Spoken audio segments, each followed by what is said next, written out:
सदियों से वैज्ञानिकों के लिए पहली बनी राम सेतु के अस्तित्व की गुत्थी सुलझ गई है। वैज्ञानिकों ने रिसर्च के बाद इसके विषय में खुलासा भी किया है। राष्ट्रीय समुद्र विज्ञान संस्थान के वैज्ञानिकों ने निष्कर्ष तक पहुंचने के लिए समुद्र के बढ़ते जल स्तर और विभिन्न माइक्रो ऑर्गेनिज्म के अवशेषों की कार्बन डेटिंग का सहारा लिया। इससे मिले समय को वैज्ञानिकों ने रामायण काल से जोड़ा तो दोनों की टाइमिंग एक समान पाई गई। यह अध्ययन वाडिया हिमालय भूविज्ञान संस्थान में हाल ही में आयोजित की गई national geo research scholars meet में रखा गया था। इस दौरान राष्ट्रीय समुद्र विज्ञान संस्थान के वर्तमान सलाहकार व पूर्व मुख्य वैज्ञानिक राजीव निगम के अध्ययन में दावा किया गया है कि राम सेतु करीब 7000 साल पहले अस्तित्व में था।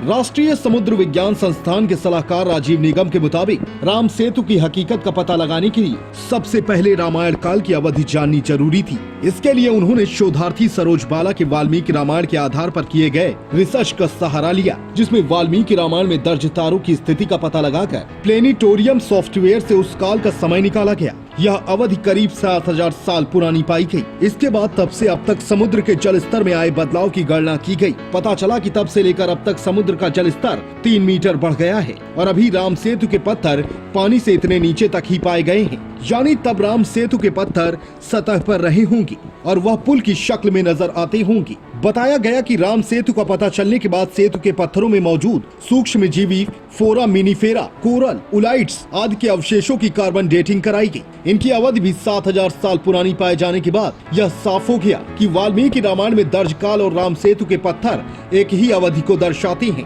वैज्ञानिक राजीव निगम के मुताबिक राम सेतु भारत के दक्षिण पूर्वी तट के किनारे रामेश्वरम द्वीप व श्रीलंका के उत्तर पश्चिमी तट पर मन्नार द्वीप के मध्य में चूना पत्थरों से बना है। इतिहास के प्रमाणों के अनुसार बताया जाता है कि इसकी लंबाई 30 किलोमीटर व चौड़ाई 3 किलोमीटर थी। मान्यता है कि श्री राम व उनकी सेना ने इसी पुल से लंका पहुंचकर रावण पर विजय हासिल की थी।